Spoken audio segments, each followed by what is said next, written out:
You are looking good. You who are 3 steps above average. However, am not feeling so good. So I'm struggling with hay fever. I will see how well I can do. So, if not, there's always the notes below in the comments section or in the notes section. So this is the Eyes of Faith podcast, where we talk about news from the perspective of faith and the point of view of Jesus Christ. And I am the author of this book, Consider My Servant Job. My publisher wants me to do this to advertise my book. Help my publisher out. You'll feel good about buying a copy, maybe buying a copy for your friend. Maybe buy a case and hand it out for Mother's Day, Father's Day, Christmas, trick or treat. You can be creative.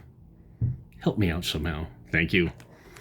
That's the only shilling I do on my show. I do not have sponsors. I do not have a theme song. I do not sell t-shirts.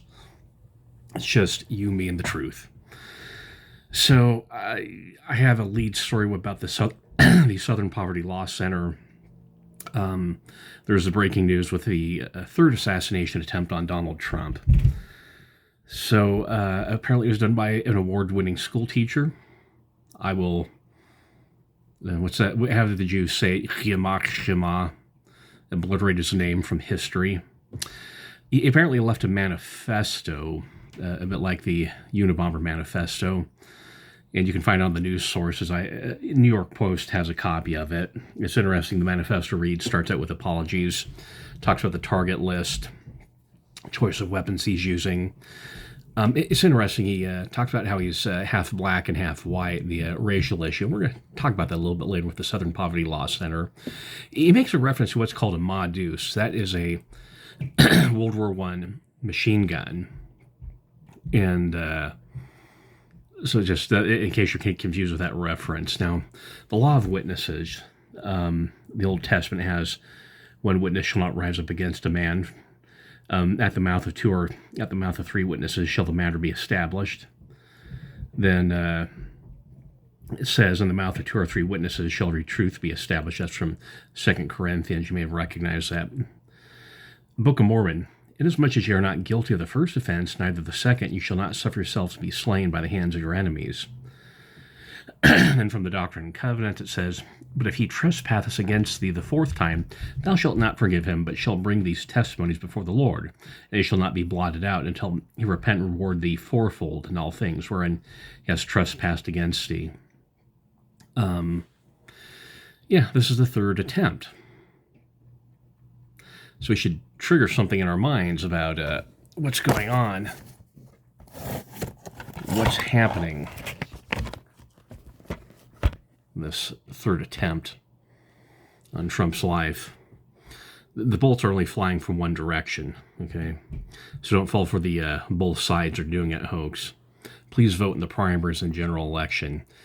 You, being 3 steps above average, have the power within yourself to make a difference, to put a stop to this madness, to restore safety and sanity to America. That's what I love about you. You're 3 steps above average, and you can make the difference that needs to be made. Remember, bolts are coming from one side, and it's not the NRA. So the lead story, the Southern Poverty Law Center, which is a watchdog and labeling group, essentially fighting Southern poverty. All the sharecroppers who are being exploited, I think is core what their mission is, and there's a lot of anti-white supremacy, you understand, coming from the South, the history of it. They identify hate groups. So they're a labeling organization. Think of them as a big labeling gun. And they were indicted for between 2014 and 2023, took donor money and paid people to be informants of the extremist groups, the Nazi KKKish type of organization. According to one chatbot I said the chatbot said there's between 3,000 and 8,000 members of the KKK. So you understand that's a serious threat to the stability of people worldwide. Also, the Southern Poverty Law Center set up shell companies to do all of this, wire fraud, money laundering, etc. So here's a quote from Attorney General Todd Blanche. As the indictment describes, the SPLC was not dismantling these groups. It was instead manufacturing the extremism it purports to oppose by paying sources to stroke racial hatred. So this is what it says, is they're an organization to fight racism. Southern Poverty Law Center, white supremacy is really prominent on their website. But they're taking the money for the donors and setting up shell companies, kind of like Rico Mafia. You ever see that Batman movie? Right through the shell companies, and the shell companies would donate money to informants who would actually generate the racial hatred. So the main point is some of this, not all, but some of the racial activity and racial hatred was actually paid for by the Southern Poverty Law Center. Think about the history of false accusations. Duke Lacrosse, 2006, the Covington Boys, January 18th, 2019. Jussie Smollett, also January 2019. No one's saying that there is no racism, but we're saying is that this is manufactured. For example, did the hashtag #MeToo go overboard? Were there some abuses of hashtag #MeToo? Southern Poverty Law Center is a little bit different. They're actually funding it, and you get the internet forensics behind it. They're able to pick it up. Now, everyone's innocent until proven guilty. This is an indictment, and you can indict a ham sandwich. But it certainly feels right. It feels like this was what was going on. I said I had hay fever. You were warned. It's the hanky ghost. So here's a big picture. So here's three terms to look at. Ambulance chasing, the unethical practice of lawyers soliciting clients after accidents or disasters, especially by targeting the injured people. B, money laundering, the process of hiding the illegal origin of money so it appears to come from a legitimate source. False flag, an action, attack, or event staged to look like it carried out by someone else. Okay, so those are the three terms, ambulance chasing, money laundering, and false flag. So here's a business model. They need racist incidents to continue to expand. So that's their business model. Southern Poverty Law Center stays in business as long as there's racism. And the more racism they create, the richer they become. Inigo Montoya and the revenge business, if you saw The Princess Bride. And so they're creating non-organic AstroTurf incidences. These are the false flag. False info is used for, and it's interesting is because what happens is you create these false flag incidents, and there's scholarship associated with it. They create false information. They stage these racist groups saying, hey, we create these, there's a racial group that they actually funded, a racial incident. So they cite that, and it becomes ingrained in the activism, the cultural change. It normalizes broader conventional wisdom, saying, look, here's this fake story we created. Here's a press release about it. Here's scholarship about it. And what happens is it gets cited, and it works its way into the academy. It works its way into legal scholarship, legislation, and also with case law, the amicus briefs, Friends of the Courts brief, is that you have the Southern Poverty Law Center says, okay, here's all these instances of racism. Half of them were stuff they actually paid for. And then so it works its way into the case law. That's how it affects culture. You see what's going on?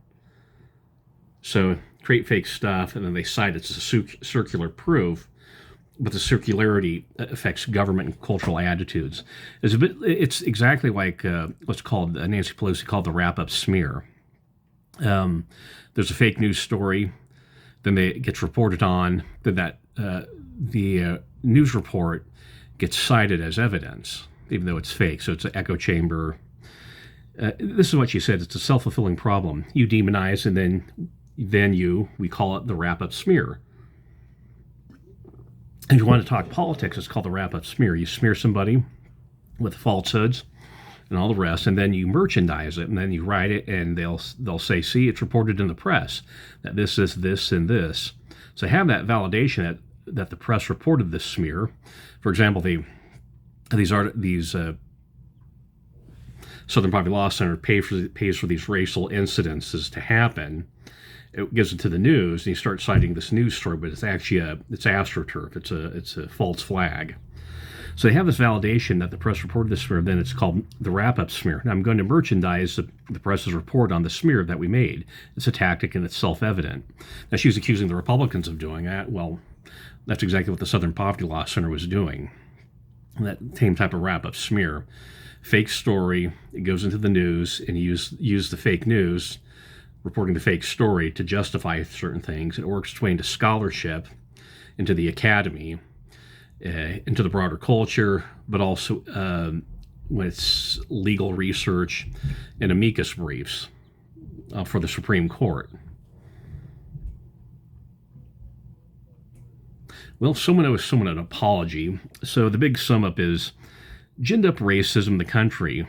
So no one's denying that racism doesn't exist, but there's some that's been subsidized by the anti-racist crusaders. This is actually a plot point used in the movie Mystery Men. So you have this city called Champion City. The main superhero is Captain Amazing, and he's so effective that all the crime just starts dropping. There's having to rescue people in nursing homes, and as a result of him putting himself out of business, he loses product endorsements. So you have to see, it's a funny movie, and so what happens in order to spice things up, to get his product endorsements and his reputation back, he frees the villain Casanova Frankenstein to fight him. And like I said, it's funny when you watch it in the movie, but this is the exact same thing that the Southern Poverty Law Center was doing. Sort of MI2, Mission Impossible 2, where you create a virus and you sell the antidote. Part of the thing is we can't tell what is real and what isn't real racism due to this tampering. It's not zero, there is racism, but what degree? And tie this racism in, this accusation that there's this widespread racism, then with the voter ID. You see where this goes? It's the ripple effect of this one thing, that you create all this fake racism, and it's just so useful, and you get a lot of mileage with it, with laws, with court rulings, with the voter ID sludge mix. So you have to thank God for Trump in there and being able to get on top of it. I'm not making a false idol of Trump. I'm not worshiping him. I'm honest about his flaws. Back in 2016, I voted against Trump, and I voted in favor of Ted Cruz and Carly Fiorina in the primaries. Okay, so I have voted against Trump, and I acknowledge it. It's enough to push me to vote against him. But circumstances change, and he seems to be the one at least protecting my rights as a person of faith, and your rights as a person of faith, and as an American citizen, where they're not putting foreign nationals ahead of American citizen. Getting kicked out of your own house, squatters' rights, adverse possession, I think is a legal term.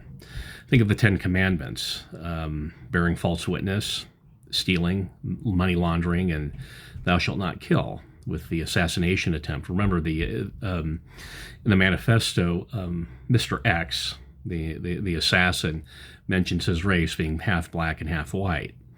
There's a racial component to this, and anytime there's a racial component, you have to think of the Southern Poverty Law Center's disinformation.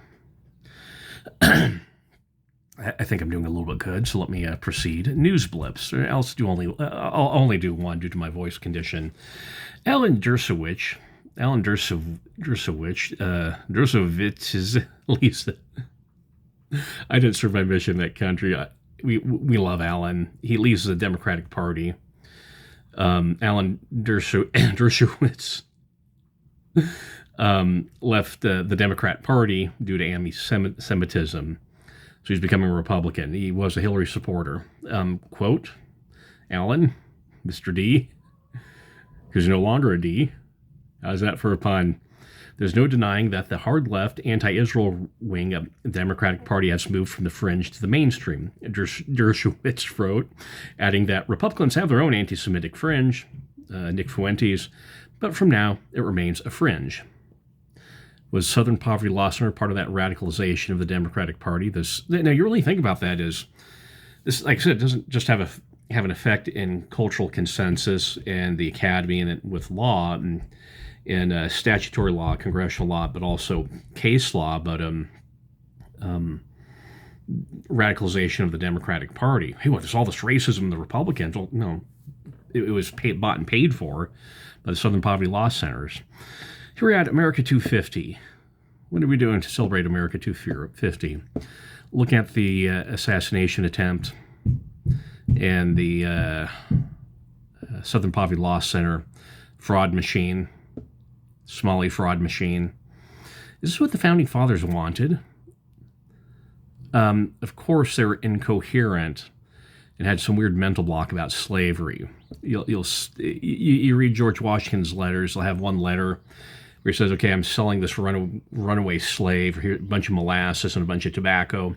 Next letter he says, these British people are, just violating our rights. Well, it's like, Brother George, what you're doing to your slaves on your plantation is worse than what the British are doing to you.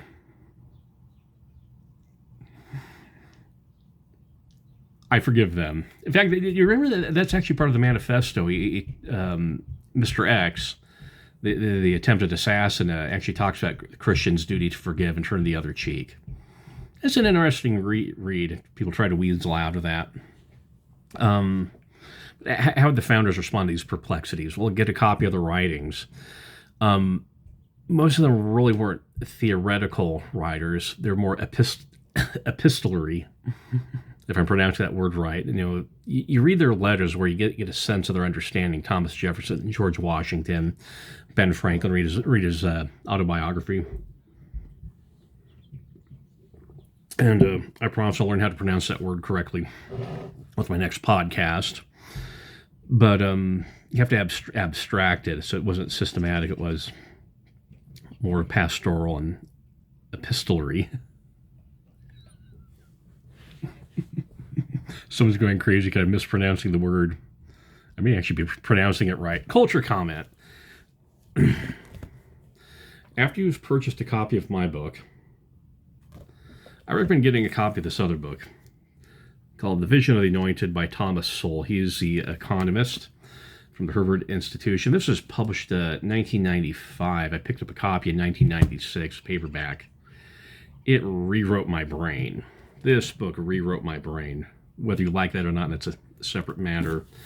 And he talks about the vision of the anointed, and that's why I talk about visions. A vision's a mental operating system. And I talk about that. The left has a certain vision or a certain mental operating system or filter on reality.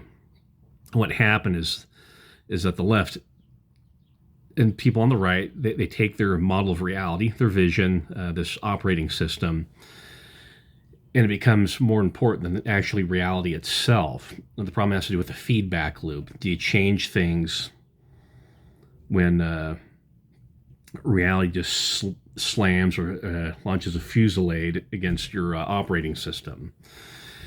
For example, with this third assassination attempt and the law of witnesses, if you're a Christian, is that going to make a difference how you see things? The Southern Poverty Law Center indictment. Again, it's an indictment, just like a ham sandwich, but is that changing anything you're doing? The left relies upon social proof to validate things, a perpetual ad populum argument. That's why the left has all these rallies and demonstrations. They go there to be around other people, and it creates a type of false social proof. And it gives the appearance that things are correct just because all your friends believe the same thing when it may not actually be true. I call it a false normalcy. People believe things for such a long time they think it's true, where it's just more of a matter of habit rather than reality. And then saying, well, all these other people, all my other friends believe the same thing, so it has to be true. We all can't be wrong. Well, yeah, you actually can. Copernicus is a good example. Social proof, social validation, groupthink. These are real things. And if you need a fact, the Southern Poverty Law Center will more than happy to make it up and, engraft it, ingrain it, and infuse it into scholarship and into legislation to verify your social proof when this ideas that you hold. It's like I said, this book's interesting. If you want a kind of a tune-up for your mind, take your car to Jiffy Lube, get a copy of this book. By the way, if you're not aware, Thomas Sowell is black. I read he had his autobiography. This is a funny story. So he grew up in the South, sort of the deep South, and it's interesting because he told that in the autobiography, if I'm remembering it correctly, he told the story that he taught himself to read from reading the funny papers in the newspapers, the comics section.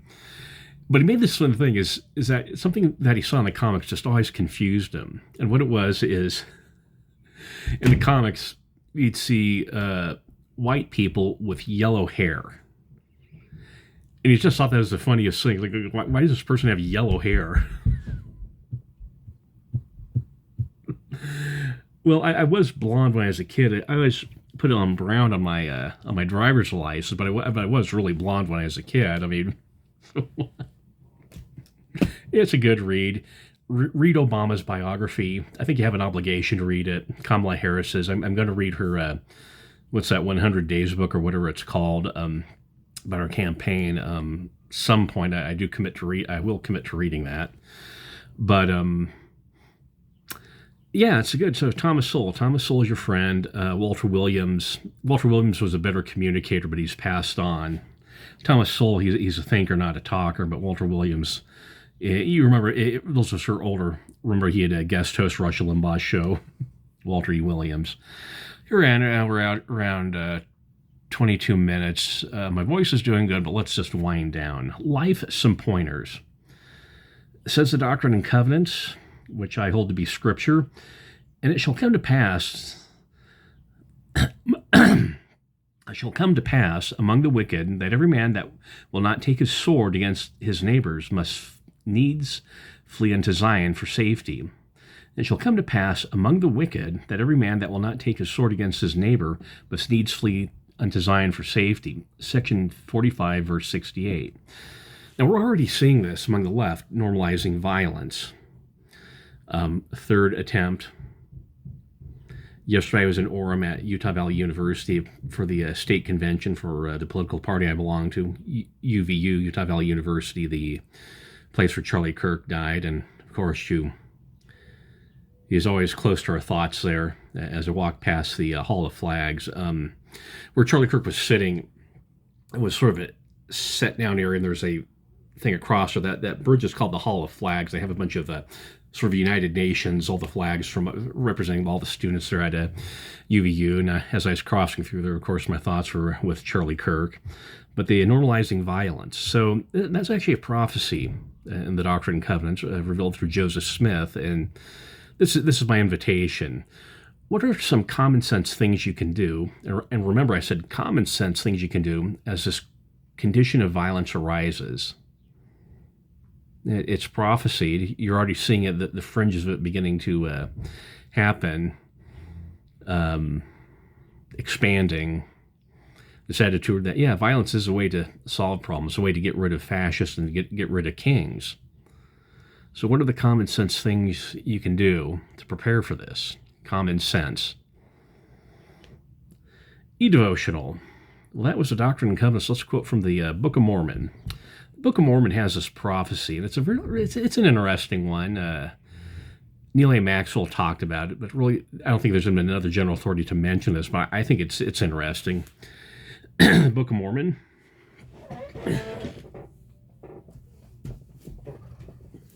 This is published by Penguin. This is the 1840 edition. The last one edited, a reproduction of the last one edited by Joseph Smith.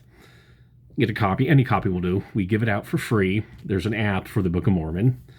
But the Book of Mormon has this prophecy. Yea, it shall come to pass Yea, it shall come in a day when there shall be heard of fires and tempest and vapors of smoke in foreign lands, and there shall also be heard wars and wars, rumors of wars, and earthquakes in divers places. Yet it shall come in a day when there shall be great pollutions upon the face of the earth. That's the Book of Mormon from Mormon, chapter 8, verses 29 through 31. And the Book of Mormon was prophesied to come in a day when there'd be vapors of smoke, of course, wars, earthquakes, but also great pollutions upon the face of the earth. Pollution. Now, we embrace conservationism. There's a common sense approach to things. Some of the deep ecology is no different than the deep state, or big ecology is no different than big business or big tobacco. But it's interesting, the vapors of smoke. You think about the fires at the Paradise, California, Pacific Palisades, and Lahaina. I'm from California, and I've been to Lahaina several times, and I just agonize to see these places I used to visit, just ash and blowing in the perpetual tropical wind of Hawaii. Vapors of smoke. Think about the downwinders from Hiroshima, Nagasaki, Fukushima, and Chernobyl. Speaking of Chernobyl, pollution. That's an interesting prophecy, because, back then in the 1830s, no one really thought a lot about pollution. You'd kind of see it, urbanization, industrialization, nothing like the sensitivity to pollution that we have now, but that's actually one of the prophecies in the Book of Mormon, that there'd be pollution. More importantly is the spiritual pollution. That's the greater pollution. Boyd K. Packer gave a talk about this. I'm talking to you as an environmentalist, and he spoke about the spiritual environment, the spiritual pollution. That's the greater danger. The ideological pollution, where violence is normalized, where you fraud, you lie about things to make money. You merchandise hate so that you can cash in on being anti-hate. The abuses of Black Lives Matter. Just George Floyd, and remember, George Floyd, that's racial, Southern Poverty Law Center, and then all the people cashing in on that movement. There's a good core to it, but there's always abuses, and a lot of these things, that there's a lot of fraud going on with that, with all the money thrown at it. So my invitation to you is to be the voice of common sense to whatever's going on, to the violence, to the lying, to the disinformation, to racism, the voice of compassion. As you read the Book of Mormon, what does the Book of Mormon tell about racial issues between Nephites and Lamanites? Had the Nephites deal with it? Same with the Lamanites' words. Those were forgotten, weren't they? Because he was a Lamanite. How the people of Ammon respond to things, that aspect of racism. There's a pattern in the Book of Mormon. And you embrace the Book of Mormon, read the Book of Mormon with an attitude, I want to look for some answers to things, to these perplexities that are going on, and you're going to find the answers. If not by the text, you're going to have ideas come to your mind, and this is the spirit of revelation. So turn to God, and you'll be able to survive what's going on. It'll be a stretch, but you will be able to win. And that's the passing scene with the eyes of faith. Goodness, my voice feels better already. I need to take a break. Thank you.